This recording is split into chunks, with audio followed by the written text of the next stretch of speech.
ሁኔታ መነጋገሩን ተከትሎ ሰሞኑን በአፋር ክልል የተጀመረው ፍጥጫ በፌደራል መንግስቱና በህወሓት መሃል ጦርነት ሊከሰት ይችላል የሚለውን ግምት እያጠናከረው መምጣቱን የተገለጸው የኦሮሞ ጀነራሎችንና የደህንነት ኃላፊዎችን የሰበሰበው አብይ አህመድ በህወሓት ላይ ወታደራዊ እርምጃ ለመውሰድ ከውሳኔ ላይ መድረሱን ነው ለአንከር ሚዲያ በደረሰው መረጃ ላይ ተመለከተው። ፊልድ ማርሻል ብርሃኑ ጁላ፣ ጀነራል አለምሸት ደግፌ፣ ጀነራል ጌታቸው ጉዲና፣ ሌተናል ጀነራል ይልማ መርዳሳ፣ ጀነራል ድሪባ መኮንን በባለፈው ሳምንቱ የአብይ አህመድ ሚስጥራዊ ስብሰባ ላይ የተገኙ ሲሆን ከብሔራዊ መረጃና ደህንነት አገልግሎት ምክትል ኃላፊው አቶ ሲሳይ ቶላ እንዲሁም የአርቲፊሻል ኢንተለጀንስ ዋና ዳይሬክተሩ ወርቁ ጋቸና መሳተፋቸው ታውቋል። ለጊዜው ስማቸው ያልተጠቀሰ ሁለት የትግራይ ተወላጅ ጀነራሎችም በዚሁ ሚስጥራዊ ስብሰባ ላይ መገኘታቸውን በመረጃው ተመልክቷል። አብይ አህመድ ምክትል ኤታ ማዦር ሹሙን ጀነራል አበባው ታደሰን ጨምሮ የሌሎች ብሔር ተወላጅ የሆኑ የሰራዊቱ ከፍተኛ አዛዦችን በስብሰባው እንዳይገኙ ያደረገው ለምን እንደሆነ ግልጽ አይደለም ያሉት የአንከር ሚዲያ ምንጮች የትግራይ ተወላጅ የሆኑ ወታደራዊ አመራሮችን በተለየ ሁኔታ ያካተተበት ምክንያትንም በተመለከተ የታወቀ ነገር እንደሌለ ነው የተገለጸው።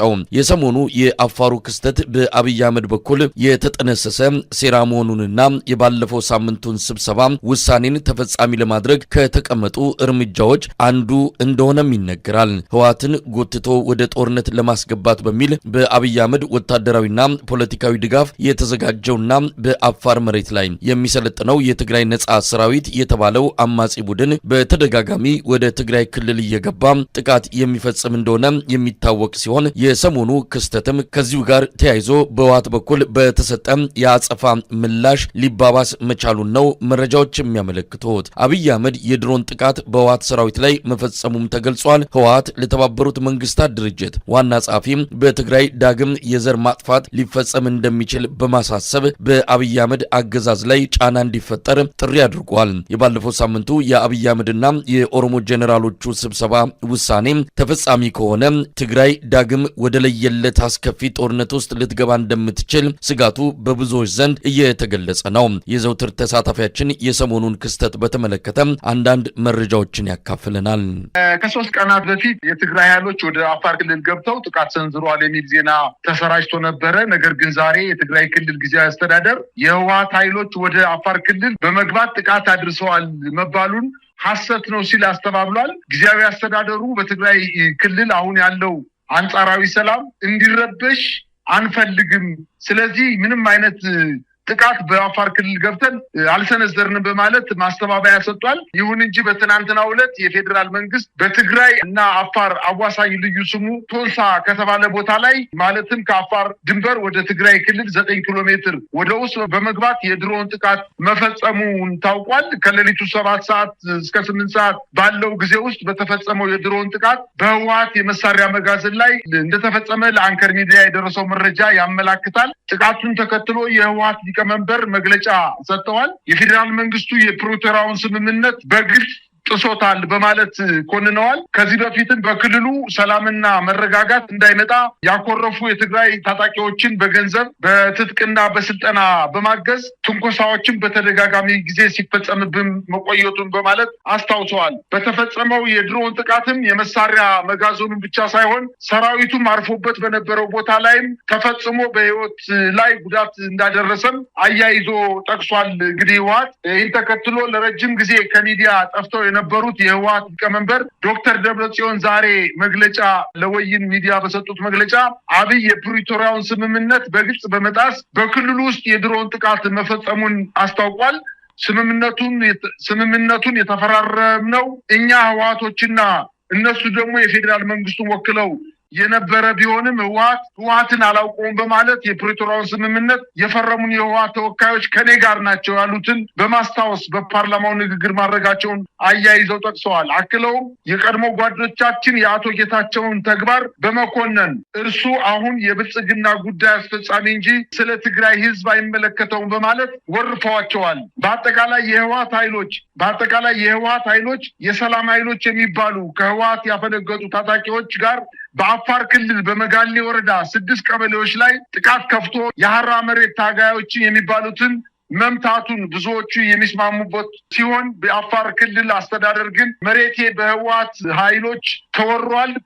በተደረገው ውጊያ ከ2000 በላይ የአፋር ሲቪል ነዋሪዎች ከቦታው እንደተፈናቀሉ በማለት አያይዞ የገለጸ መሆኑን ተናግሯል። በአጠቃላይ በመግለጫው አያይዘውም የአፋር ክልል ሀራ መሬት በሚል ለእነዚህ ኃይሎች ቦታ በመስጠት በማደራጀት ትግራይን ወደ ጦርነት ቀጠና እንድትገባ ከፌዴራል መንግስቱ ጋር በመተባበር ጥቃት እየሰነዘሩብን እንደነበረ እና እንደቆየ በማለት አስታውቀዋል። በተደጋጋሚ ጊዜ ከአፋር ክልል ከኮነባና አባላ አቅጣጫ ወደ ትግራይ ክልል በመግባት ጥቃት መፈጸማቸውንና በተለይ ደግሞ በባለፉት ሳምንት የክልሉ ባለስልጣናት በራያ ባላና በራያ ጨርጨር ከህዝብ ጋር ውይይት ለማድረግ ሲንቀሳቀሱ ለማደናቀፍ ሙከራ ያደረገው ከአፋር ክልል መጋሌ ወረዳ እየተነሳ መሆኑንም ገልጸዋል። የአፋር ክልል ደግሞ ህወሓት በክልሉ ቶንሳ በተባለ ቀበሌ ወረሃና ሚልኪ በተባሉ ቦታዎች ላይ ከባድ መሳሪያ በመተኮስ ከፍተኛ ጉዳት እንዳደረሰና በዛ አካባቢ የሚንቀሳቀሱ ኃይሎችን መበተኑን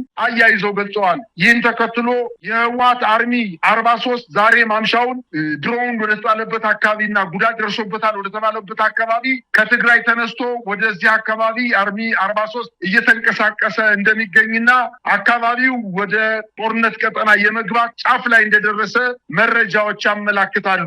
ምናልባት በህወሓት አካባቢ ያለው መረጃ እንደሚያመለክተው ከሆነ የድሮን ጥቃት መፈጸሙን በዚህም ጉዳት እንደደረሰበት ነው ቢቢሲ አማርኛ ጉዳዩን አስመልክቶ ባወጣው መረጃ ላይ የተመለከተው። የአብይ አህመድ አገዛዝ ይፋዊ በሆነ መልኩ ወደ ጦርነት መግባቱን ሳያሳውቅ ነገር ግን ጥቃት መፈጸም መጀመሩ ተመልክቷል። ባገኘናቸው መረጃዎች እንደሚያመለክተው የኦሮሞ ተወላጅ የሆኑ ጀነራሎችን ብቻ አብይ አህመድ ሰብስቦ በህወሓት ላይ የድሮን ጥቃት ለመፈጸም ስምምነት ላይ ወይም ደግሞ ከውሳኔ ላይ ደርሶ ዝግጅት እያደረገ እንደነበረና ከትላንት ምሽት ጀምሮ ይህንኑ የድሮን ጥቃት መፈጸም መጀመሩ ነው የተመለከተው። የህዝባዊ ወያኔ ሓርነት ትግራይ ለመንግስታቱ ድርጅት ዋና ጸሐፊ ደብዳቤ ጽፏል። የፕሪቶሪያው ስምምነት በይፋ በፌዴራል መንግስቱ ተጥሷል ሲል ነው ህወሓት ያሳወቀው። አብይ አህመድ ሁልጊዜ እንደሚያደርገው ሀገሪቱ ላይ ግዙፍ ችግር በሚኖርበት ጊዜ ላይ የሆነ ቦታ ሄዶ ጉብኝት ማድረግ፣ አሁን ጎንደር ላይ ሄዶ እንደዚህ አይነት ምንድነው ካባ መልበስና ኒሻን መሸለም ያደረገው እንዲህ አይነት መጠነ ሰፊ የሆነ የሀገሪቱ ጉዳዮች በሚኖርበት ጊዜ ወደ ሆነ አካባቢ ሄዶ ምንም እንዳልተፈጠረ የሚያደርገው ነገር የተለመደ ስትራቴጂው እንደሆነ የሚታወቅ ነው። ለማንኛውም ፌዴራል መንግስቱ የድሮን ጥቃት እየፈጸመ ነው። በዚህ አንጻር ምንድን ነው ያለው መረጃ? መሳይ የፕሪቶሪያው ስምምነት እኮ ዛሬ አይደለም የተሻለው። ከዚህ በፊት የህወሓት ኃይሎች በትኛውም ክልል ላይ ገብተው በተለይ ፊርማው ከተፈራረመ በኋላ በአማራ ክልልም ይሁን በአፋር ክልል ላይ ገብተው ጥቃት ለመሰንዘር ምንም ፍላጎት አላሳዩም ነበረ። ነገር ግን የፌዴራል መንግስቱ እነሱ እየተደራጁ እንደሆነና ሰራዊት እያሰለጠኑ ኃይላቸውን እያደራጁ እንደሆነ በደንብ አድርጎ ስለገባው ጌታቸውንና ጀነራል ጻድቃንን ስቦ ወደ ፌዴራል መንግስቱ በማንጣት እና በተለያዩ ጥቅማ ጥቅሞች በመያዝ ከህወሓት ኃይሎች የተወሰኑትን ገንጥለው ሀራ መሬት በሚል በአፋር ክልል ላይ አደራጅቶ በጣም በተደጋጋሚ ጊዜ በተለይ ኮነባ በተባለው አካባቢ ላይ ጥቃት እየሰነዘሩ ወደኋላ እየተመለሱ የአፋርን ክልል እንደ መንደርደሪያ እየተጠቀሙ ጥቃት በመሰንዘራቸው ዛሬ አውጥተውታል ሚስጥሩን። ከዚህ በፊት ያልተናገርነው ምናልባትም ከአፋር ክልል ጋር ወደ ግጭት ላለመግባት የሀገር ሽማግሌዎችን ልከን መፍትሄ ባለማግኘታችን ነው። ነገር ግን አሁን የክልሉን አመራሮች ከፍተኛ አመራሮች ወደ ራያ ባላና ራያ አዘቦ አካባቢ እንቅስቃሴ ሲያደርጉ ከዚህ አካባቢ በመንደርደር በከባድ መሳሪያ ተኩስ ከፍተው በአመራሮቻችን ላይ አደጋ ለመጣል እንቅስቃሴ በማድረጋቸው እና እየጎለበቱ የፌዴራል መንግስቱ እገዛ እያደረገላቸው እንደመጣና በክልሉ ብጥብጥና ክልሉ ሰላም አልባ እንዲሆን ለማድረግ የፌዴራል መንግስቱ እነሱን ከፊት አስቀድሞ እንቅስቃሴ እያደረገ እንደሆነ ስለታወቀ ይሄንን ለመመከት ነው አሁን ወደ አፋር ክልል ገብተን እርምጃ የወሰድነው በማለት ጥቃት ፈጽመውባቸዋል። እነዚህን የሰላም ኃይሎች ሙሉ በሙሉ በትነዋቸዋል ማለት ይቻላል። አሁን የዛውን ቀን የህወሓት ኃይሎች በአፋር ክልል መጠው እርምጃ በወሰዱበት ሌሊት ከሌሊቱ 5 ሰዓት የፌዴራል መንግስቱ ስብሰባ ተቀምጦ ነበረ። እነዚህ ኃይሎች አሁንም ጉልበት አላዳበሩምና ራሳችን እርምጃ መውሰድ አለብን፣ የፌዴራል መንግስቱ በህወሓት ኃይሎች ላይ እርምጃ መውሰድ አለበት በማለት የራሳቸውን ሰዎች ብቻ ተሰብስበው ይቺ ሀገር በተወሰነ በጥቂት ጀነራሎች በተለይ በዋናነት የኦሮሞ ተወላጅ በሆኑ ጀነራሎች ጋር ውሳኔ ተላልፎ አሁን የድሮን ጥቃት በሰፊው ለማካሄድ ከፍተኛ እንቅስቃሴ እየተደረገ ነው። ይህም ሁሉ ለመሸፈን መሳይ በአርሲ አካባቢ ያንን ያክል ከ35 እና ከ40 በላይ ንጹህ የኦርቶዶክስ እምነት ተከታዮች ተገለው ምንም አይነት መግለጫ ያልሰጠ ሰው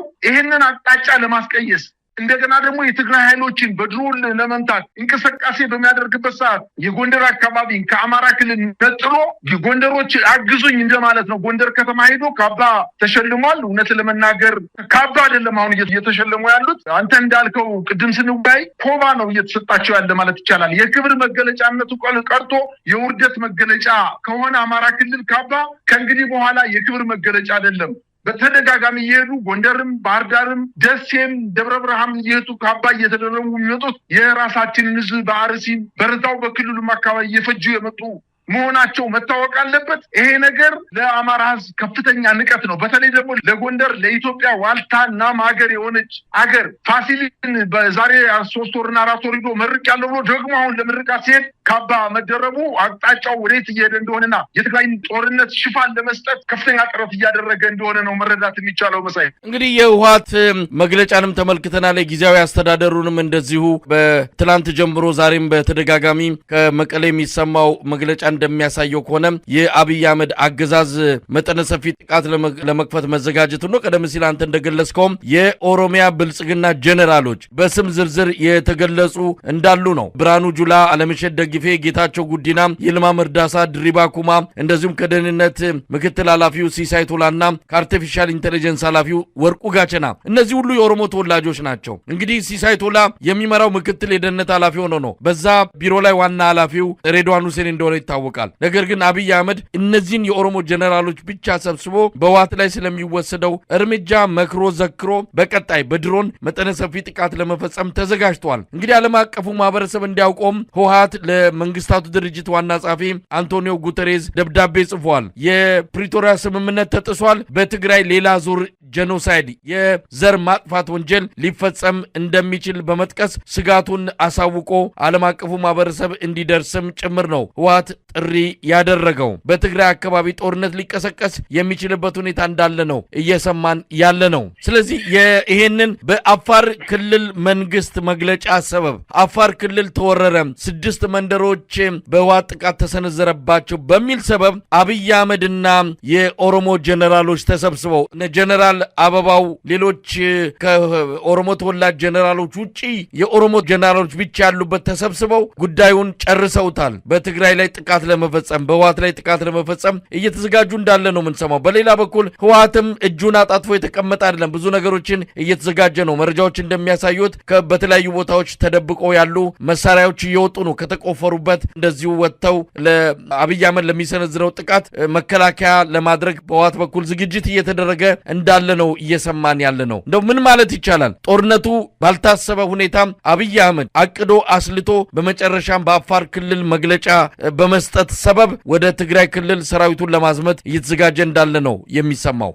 መሳይ መጀመሪያ እኮ የአፋር ክልል መግለጫ መስጠት የነበረበት ነፃ መሬት ወይም ሀራ መሬት ብሎ መሬቱን ፈቅዶ እየሰለጠኑ ወታደሮቹ እየታጠቁ የፌዴራል መንግስቱ በጀትና ስልጠና መድቦላቸው አሰልጣኝ መድቦላቸው እንቅስቃሴ አድርገው በህወሓት መሬት ላይ ወይም በትግራይ ህዝብ ላይ ከፍተኛ የሆነ እልቂት እንዲፈጸም ከፌዴራል መንግስቱ ተልዕኮ የተሰጣቸውን ኃይሎች መጀመሪያ ማስወጣት ነበረበት። ከክልላችን ውጡ፣ እኛ መንደርደሪያ አይደለንም፣ የፌዴራል መንግስቱ ጉዳይ አስፈጻሚ አይደለም፣ በክልላችን ከዚህ በፊት የተደረገው ጦርነት የአፋርን ህዝብ እጅግ በጣም ጎድቶታል ብሎ መግለጫ ቢሰጥ ኖሮ ከዚህ በፊት አሁን የተደረገው ከአቅሙ በላይ ነው እንል ነበር። አሁን ግን የአፋር ክልላዊ መንግስት የብልጽግና አሽከር ነው፣ ምንም ጉዳይ አስፈጻሚ ነው። በተለይ አወል አርባ የሚባለው የክልሉ ፕሬዚደንት በአንደኛ በሙስና በጣም የተጨማለቀ ግለሰብ በመሆኑ የፌዴራል መንግስቱ አድርግ የሚለውን ነገር ብቻ ነው ሊፈጽም የሚችለው። ስለዚህ የሰጠውን መግለጫ የፌዴራል መንግስቱ እንደሰጠው እንጂ የአፋር ክልል አስተዳደር እንደሰጠው ሊቆጠር አይችልም። በሁለተኛ ደረጃ አሁን ብልጽግና ሬዲየስ ወይም አካባቢው እየጠበበበት መጥቷል። ስለዚህ እኛና እነሱ ወደሚል ግንኙነት ውስጥ ገብቷል። ሰሜኖቹ በአንድ በኩል ሊያጠቁን መጡ በማለት በኦሮሚያ በደቡብ በተለያዩ ከሰሜን ውጭ ባሉ አካባቢዎች ከፍተኛ የሆነ ቅስቀሳ የዘር ቅስቀሳ እየተደረገ እና ቡድን እንዲፈጠር ለማድረግ ከፍተኛ ጥረት እየተደረገ ነው። አሁን በኦሮሚያ ክልል የመንግስታችሁን ሊገነጥሉባችሁ መንግስታችሁን ሊያወርዱት ነው ሰሜኖቹ ተደራጅተው እያጠቁ ነው በማለት የብሔር ግጭት ህዝባዊ ግጭት እንዲፈጠር ከፍተኛ ቅስቀሳ እየተደረገ ነው። የአማራ ጀነራሎች ወይም የሰሜን አካባቢ ያሉ ከብልጽግና ጋር የሚሰሩ ጀነራሎችን ተዋቸው። እነሱ በመጀመሪያም ደረጃ ከሁለት ያጣ ጎመን ናቸው። ወደ አማራም ክልል መሄድ አይችሉም። ለብልጽግና ፓርቲም ወይም ለአገዛዙ መንግስትን ታማኝ አይደሉም። ከነሱ የተደበቀ መሆኑ የሚታወቀው እነዚህ አሁን የጠራሃቸው በሙሉ ወታደራዊ ጀነራሎች ከአብይ ጋር ቁጭ ብለው በትግራይ ላይ የዘር ጭፍጨፋ ለመፈጸም ውይይት ሲያደርጉ ህወሓት መረጃው ደርሶት ለተባበሩት መንግስታት ድርጅት አቤት ብሏል። ይሄ ነገር እንግዲህ ወደፊት የሚቀጥል ከሆነ እንደዚህ ከቀደሙ የኢትዮጵያን ህዝብ ከጎንና ከኋላ አሰልፎ ወደ ትግራይ ዘምቶ ህዝብን ለመጨፍጨፍ በፍጹም አይቻልም። ጀነራል ተፈራ እንደተናገረው ከሆነ ከእንግዲህ በኋላ እኛን ተረማምዶ አልፎ የትግራይን ህዝብ መምታት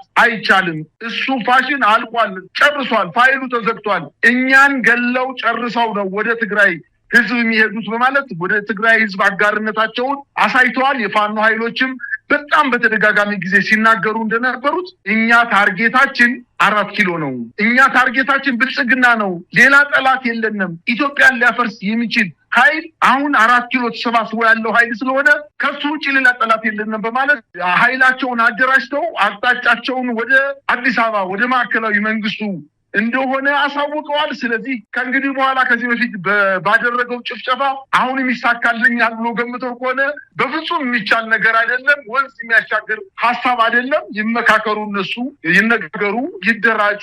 ከተባበሩት አረብ ኤሚሬትስም ድሮኖችን ያምጡ። ነገር ግን በድሮን ያሸነፈ መንግስት እንደሌለ ሊያውቁት ይገባል። ጨራሹ ህዝብ ነው። ጨራሹ እግረኛ ሰራዊት ነው። እግረኛው ሰሜነኛው ደግሞ ተደራጅቶ ይሄንን የማዕከላዊ መንግስቱን ይመታዋል የሚል እምነት ነው ያለኝ። ጦርነቱ የማይቀር መሆኑን አሁን አንዳንድ ምልክቶች እየታዩ እንደሆነና በትግራይ ክልል ሊፈጸም የሚችለው የዘር ጭፍጨፋና አጠቃላይ ጦርነት ህወሓትም ዝም ብሎ የሚመለከት አይደለም፣ የፋኖ ኃይሎችም ዝም ብሎ የሚመለከቱ አይደለም። በአጠቃላይ በሰሜን አካባቢ ያለው ኃይል ኢቨን የአፋር ክልልም ራሱ ህዝብ የአፋር ክልል ህዝብ ከፋኖ ጎን እና ከትግራይ ህዝብ ጎን መሆኑን በጣም በተደጋጋሚ ጊዜ ጉጉፍቱ የሚባለው ፓርቲ መግለጫ እየሰጠ እንደሆነ ነው እና የምናየው። እንደዚህ ቀደሙ ዝም ብሎ አልጋ ባልጋ ሂዶ የትግራይን ህዝብ መጨፍጨፍ የማይቻል መሆኑን ሊያውቁ ይገባል ማለት ነው የሚችለው። መሳይ እንግዲህ ያለውን ሁኔታ እንከታተላለን። የአብይ አህመድ አገዛዝ እስካሁን በጉዳዩ ዙሪያ ይፋዊ የሆነ መግለጫ አልሰጠም። በተለያዩ መረጃ ምንጮች እንዳረጋገጥ ነው ከሆነ የድሮን ጥቃት ፈጽሟል። በዚህም ጉዳት እንደደረሰ ህወሓትም አሳውቋል። መጠነኛ ጉዳት ደርሷል ሲል ነው ህወሓት ባወጣው መግለጫ ላይ የጠቀሰው። ነገሮችን በተለያየ መልኩ መመልከት የሚገባ ነው። አብይ አህመድ በ2013 እንደ ኢትዮጵያ አቆጣጠር ሰሜን እዝ ተመታ በሚል ከምስራቅ እስከ ምዕራብ ከደቡብ እስከ ሰሜን የኢትዮጵያን ህዝብ አነቃንቆ ህወሓትን ለመምታት የተሳካ ዘመቻ አድርጎ ነበር። አሁን ያ እውን የሚሆን አይደለም። የኢትዮጵያ ህዝብ ሁሉን ነገር በሚገባ የተረዳ እንደሆነ እንገምታለን። የአብይ አህመድን ሴራ በጥንቃቄ መመልከት እንዳለበትም የኢትዮጵያ ህዝብ ከተለያዩ አቅጣጫዎች መልእክት እየተላለፉ ነው። አብይ አህመድ አሁንም እንደ ጥቅምት 24 2013 ሁሉ የመከላከያ ሰራዊት ተመታ፣ የፌዴራል መንግስቱ ላይ አደጋ የሚደቅን ጥቃት ተፈጽሟል በሚል የኢትዮጵያን ህዝብ ጎትቶ ወደ ጦርነት